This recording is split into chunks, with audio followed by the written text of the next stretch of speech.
evening and welcome to NTD News. I'm Stephanie Cox. Here are today's top stories. A group of doctors and medical organizations asks a federal judge to remove an abortion pill from the market. A favorable ruling would cut off access to the drug even in states where abortion is legal. One of the largest school takeovers in U.S. history.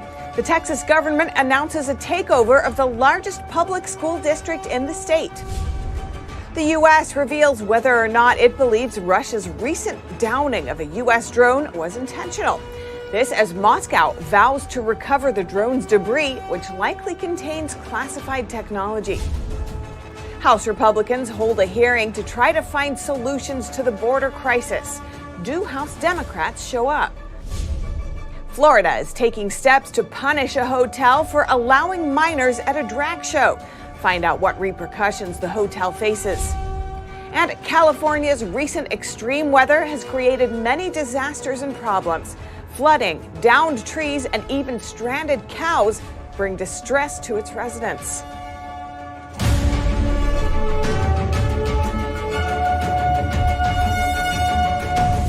All eyes were watching today as a federal judge in Texas considered whether or not to revoke the FDA-approved abortion bill called mifepristone.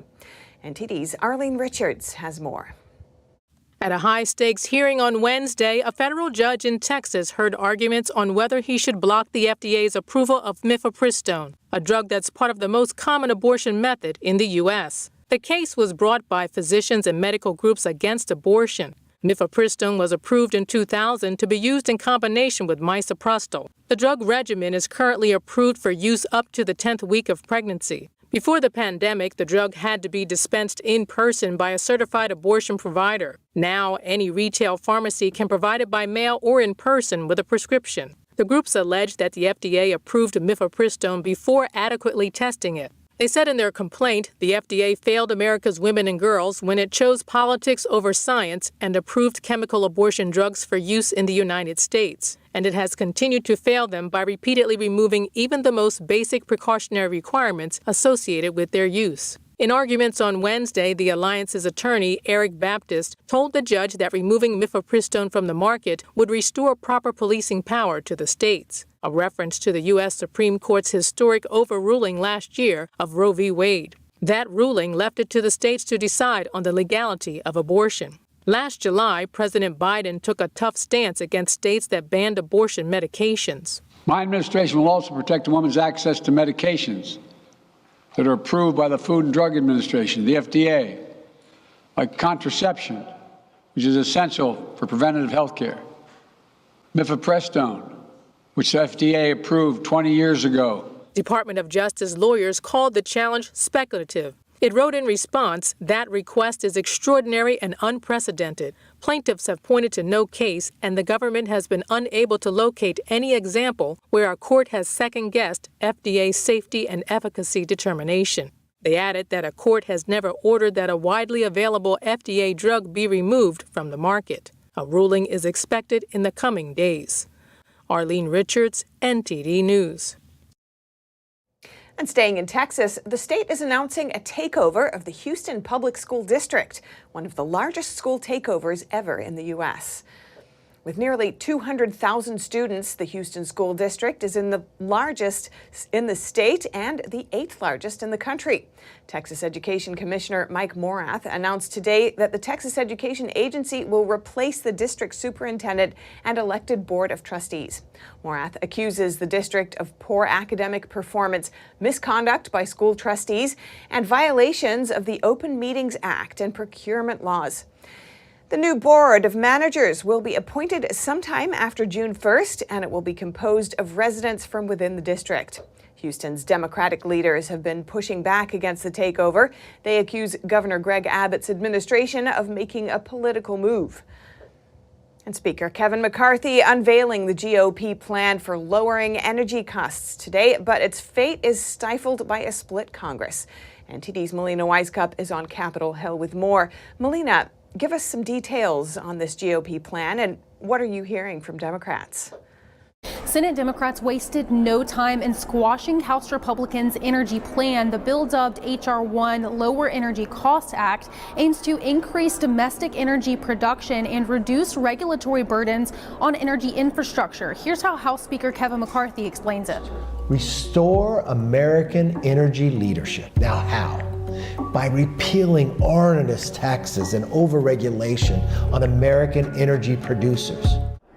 The bill also takes aim at the Inflation Reduction Act by striking the methane tax. Now, this bill faces the same challenge that all other Republican bills coming out of the House face, that is, trying to make it through the Democrat-controlled Senate. Senate Leader Chuck Schumer already killed the bill, calling it dead on arrival. Schumer criticized it as a wish list for big oil, while also expressing the need for a bipartisan permitting reform. Any serious permitting package must also focus on the needs of the future. There are Democrats and Republicans talking in both houses to permit a deal forward. We need a bipartisan, bicameral effort on permitting reform. Those were Schumer's comments at today's weekly presser, where leaders from both parties come to brief reporters, and notably leading Republicans today was Whip John Thune. Minority Leader Mitch McConnell is absent after suffering injuries. He's currently at a rehabilitation facility where he's recovering from a concussion and a minor rib fracture. McConnell's aides say he should be back in a week or more. Reporting in Washington, D.C., Melina Weisskopf, NTD News. The Senate today confirmed President Biden's nominee for the U.S. ambassador to India. Eric Garcetti was a former mayor of Los Angeles who left office last year. He got 52 votes in support and 42 votes against. 7 Republicans voted to approve him, including Senators Lindsey Graham and Susan Collins. 3 Democrats voted against Garcetti. They are Mazie Hirono, Sherrod Brown, and Mark Kelly. Some Democrats were concerned over accusations that Garcetti had ignored alleged sexual harassment and bullying by one of his former senior aides. Garcetti denies the allegations. And questions are mounting over Russia's intent after one of its warplanes hit an expensive U.S. drone. This as a race unfolds between the two countries to recover the drone's debris. NTD's Iris Tao has more from the White House. Russia intentionally intercepted a $32 million U.S. drone before hitting it and later forcing it to come down over the Black Sea. That's according to the Pentagon, which on Wednesday said it was still investigating if the collision itself was intentional. We know that the intercept was intentional. We know that the aggressive behavior was intentional. The physical contact of those two, not sure yet. That remains to be seen. The State Department on Wednesday blamed the incident on what it called a lack of competence on the Russian side, adding that the actual collision was probably not intended.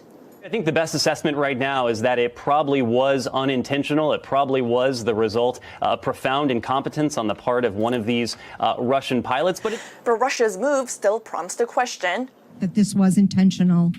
Is this considered an act of war? We take any potential for escalation very seriously, and that's why I believe it's important to keep the lines of communication open.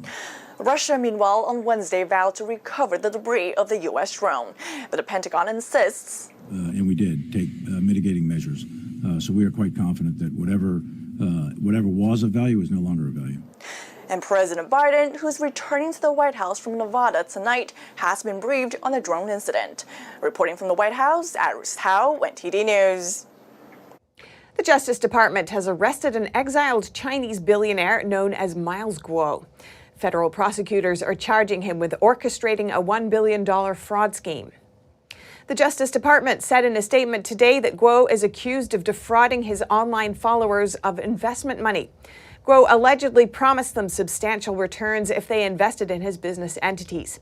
Prosecutors said Guo used the money to buy millions of dollars worth of luxury items. They also charged him with laundering hundreds of millions of dollars in stolen funds. Guo faces criminal charges of conspiracy, wire fraud, securities fraud, international money laundering, and obstruction of justice. Authorities have seized over $600 million of his assets. Guo is a business associate of former Trump advisor Steve Bannon. He fled from China to the U.S. in 2014 after being accused of committing a series of crimes by the Chinese regime. House Republicans held a hearing to try to find solutions to the border crisis. The only issue was that Democrats didn't show up. They accused Republicans of politicizing the event. NTD's Jason Perry has that story. We're going to shine a light on the truth. The House Homeland Security Committee held a hearing near the border in Texas called Failure by Design, examining Secretary Mayorkas's border crisis. A GOP spokesperson told Fox News that Democrats said they were going to attend. They booked their flights and even called a witness to testify. But in a statement to the Washington Examiner just days before the hearing started, Representative Benny Thompson said committee Democrats decided not to participate. According to Thompson, instead of a fact-finding mission to develop better border security and immigration policies, Republicans are traveling to the border to attack the administration and try to score political points with their extreme rhetoric, despite having voted against the resources border personnel need. And 5 chairs were left empty during the hearing. But Republicans continued on, questioning the chief of the U.S. Border Patrol, Raul Ortiz. Representative Dan Bishop asked the chief to admit that the Biden administration's policies are causing the border crisis. Sir, will you be candid enough to be unequivocal and clear that that has driven the change? And I still hold true that we have some policies in place where we need to ensure that the men and women out there patrolling the border, investigating these criminal cartels, are actually allowed to do their job each and every day. And Representative Marjorie Taylor Greene said it appears the cartels have taken things to another level. Chief Ortiz, are you aware that there was an explosive device found by Border Patrol agents on January 17th in an area called No Man's Land? I received a confidential skiff, so I'm going to be a little hesitant of briefing what I know and what I don't know with respect to some of those, an event like that. I understand, Chief Ortiz, but I'm not going to be confidential because I think people deserve to know. Our Border Patrol agents should not be in those type of conditions where they are at risk of being blown to pieces by the cartels.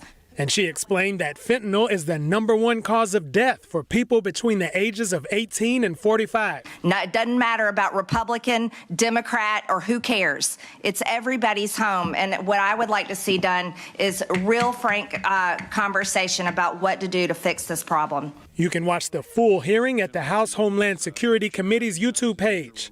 Jason Perry, NTD News. And turning our attention now to a contentious issue that seems to be heating up, children attending drag shows. Florida is moving to revoke a hotel's liquor license for allegedly having children at a Christmas drag show. Please be advised that the following footage shows scenes from a similar show and is intended for mature audiences. You're huge. It's awesome that you're here tonight. Thank you for being here. You're so awesome. Are you having a good time? What's your favorite part? I saw you guys with your mom in the meet and greet. Where's Melinda, the mom? Melinda, right? Wait, tell me your name again.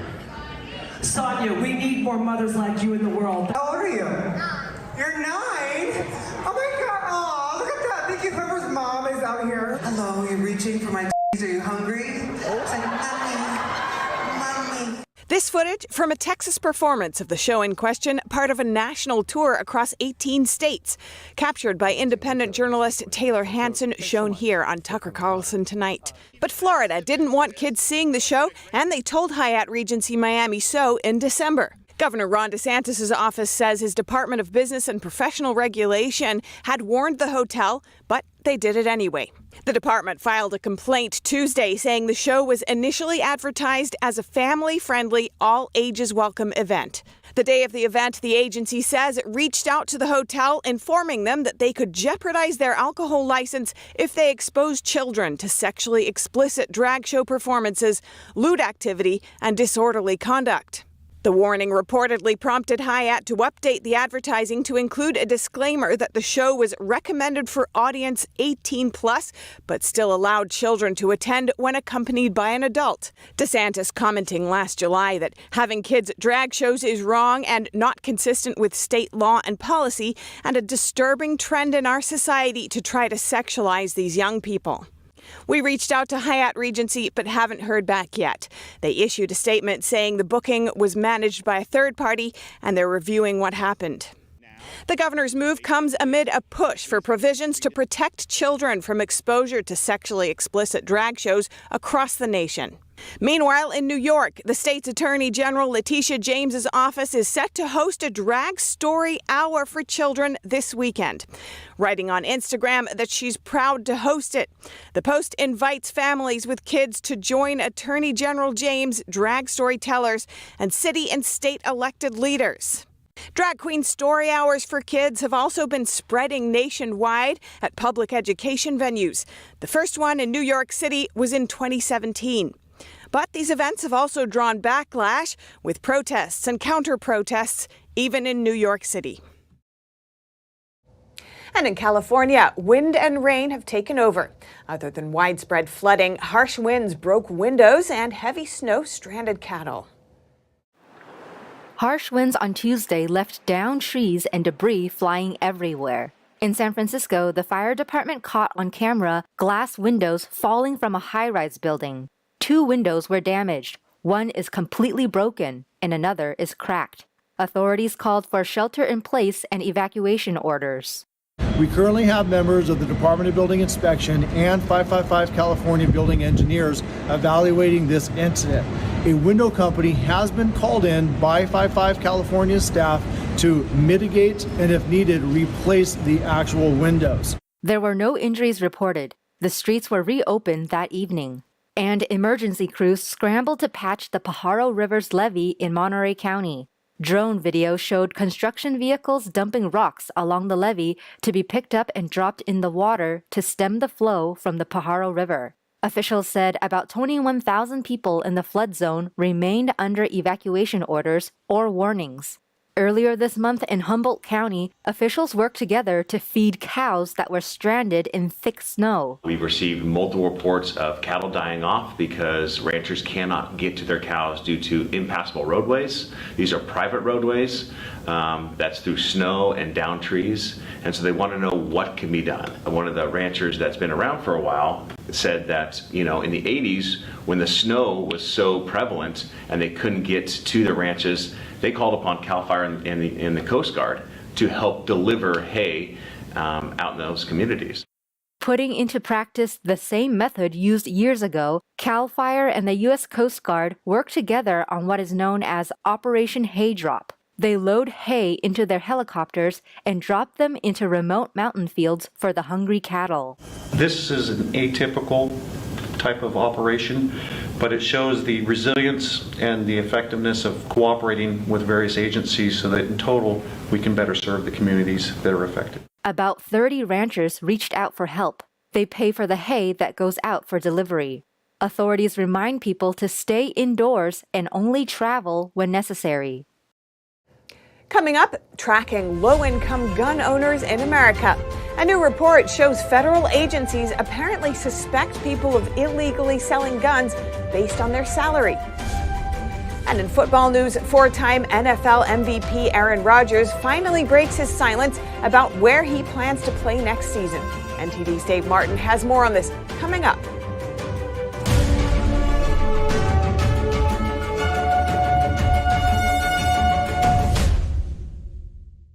Freedom is not free, and neither is the truth.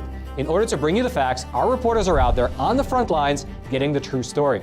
Some of them served 10 years of prison in China. We've been censored on social media. Our Hong Kong printing offices were set on fire, and we've been repeatedly attacked by the Chinese Communist Party. But no matter what, we believe that you deserve the truth, and so we'll continue to bring the truth to light. Head on over to getepic.com and try honest journalism that is based in truth and tradition. We'd love to have you on board.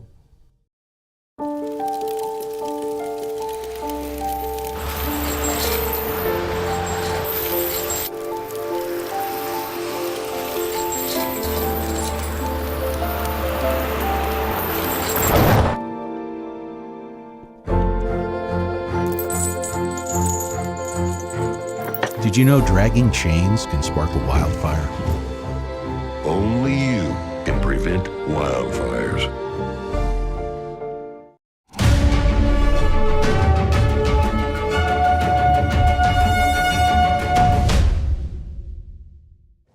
The federal government is allegedly tracking low-income gun owners. Many were apparently suspected of illegally selling weapons. The Epoch Times exclusively learned that the federal government has been using Americans' income and gun purchases to track them. Agents from the Bureau of Alcohol, Tobacco, Firearms, and Explosives, or ATF, gave salary estimates to the FBI. This apparently was to monitor people's firearms purchases. These revelations come from new documents received from a Freedom of Information Act lawsuit. According to the documents, a man in Arizona was put into the National Instant Criminal Background Check System, or NICS, due to his income and the purchases he made. An ATF agent requested surveillance by the FBI for the Arizona man, who reported under $2,900 income. The agent wrote, "In my experience, someone with this amount of income would not be able to afford 20 firearms." An Asian man in Texas was put on the manual background check because the ATF said he has no work history, which could indicate that he's buying guns for other people. Eric Pratt, Senior Vice President of Gun Owners of America, or GOA, commented on the matter. Pratt told the Epoch Times that the monitoring is a serious problem, saying Congress needs to rein in this rogue agency by either exercising oversight over it or abolishing the unconstitutional agency altogether.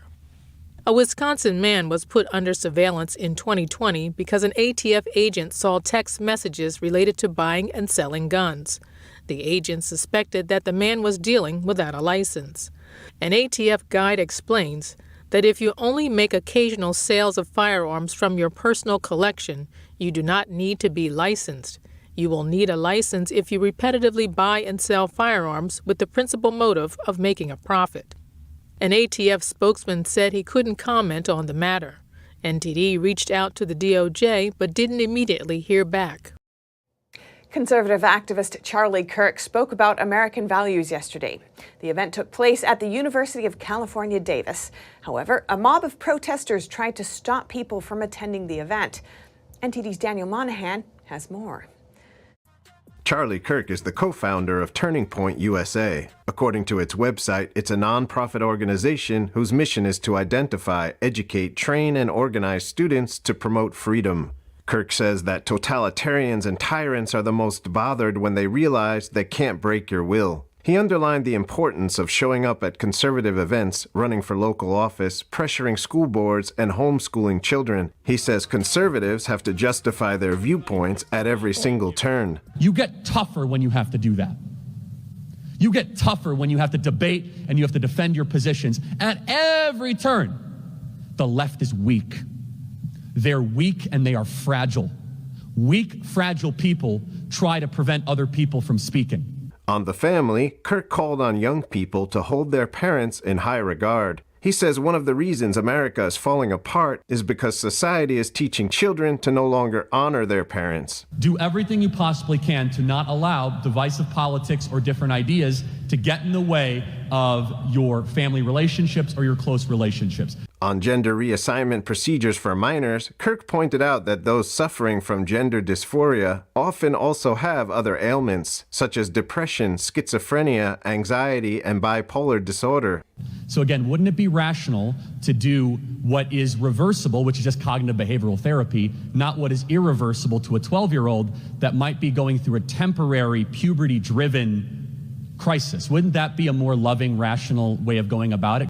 Kirk says teenagers make mistakes and go through identity crises and are susceptible to social contagions and peer pressure. Kirk also alluded to the vandalism that was committed to try to shut down the event. He says windows were broken, the building was spray painted, and people had stuff thrown at them. And the fact that this event is allowed to go on is a testament to the terrorists that we are not going to put up with force of trying to shut down people you don't like. Kirk says the successful holding of the event was a statement that, quote, speech wins in America. Daniel Monahan, NTD News. And now over to sports news. Here's NTD's Dave Martin with today's top stories. Thank you, Steph. Aaron Rodgers says he intends to play for the Jets next season after playing the last 18 years in Green Bay. The 39-year-old made the comments today on the Pat McAfee show and added, quote, I haven't been holding anything up at this point. It's been compensation the Packers are trying to get from me, kind of digging their heels in. Now, Rodgers' trade has certainly been rumored for quite some time, and the Jets have laid out plenty of hints that he's coming by hiring his former offensive coordinator, Nathaniel Hackett, and even signing one of his favorite receivers in Alan Lazard. Figuring out compensation could be tricky, though. 15 years ago, the Jets traded a mid-round pick for 39-year-old Brett Favre, but younger quarterbacks like Matt Stafford, Russell Wilson, and Deshaun Watson have commanded multiple first-round picks in return, yet none of those have won 4 MVP awards. And in World Cup news, the Global Professional Players Soccer Union says it sent a letter to FIFA last fall, signed by 150 women's national team players, calling for equal World Cup prize money. Now, while the men shared a pool of $440 million this fall, with champion Argentina getting $42 million of it, the women's most recent total purse was $30 million, with the winner getting $4. And for your sports viewing schedule tonight, the NBA has 7 games planned, featuring a battle between two of the best in the East, as the Cavs host the Sixers, with both teams looking to catch Boston in the standings. And in the World Baseball Classic, the U.S. plays Colombia tonight, looking to secure a spot in the quarterfinals with a win. And finally, for you hockey fans, the NHL has 4 games on, featuring the defending champion Colorado Avalanche, looking to improve their 7th place standings in the West while playing at Toronto. And that's it for the sports news today. Steph, all yours. Thanks, Dave. And that's all for today's news. Thanks for tuning in. I'm Stephanie Cox. Good night.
Thanks for watching us on YouTube. Did you know YouTube only keeps selective videos on its platform? So if you want to make sure you get the full picture, just subscribe to our newsletter. Go to newsletter.ntd.com and sign up. It's free.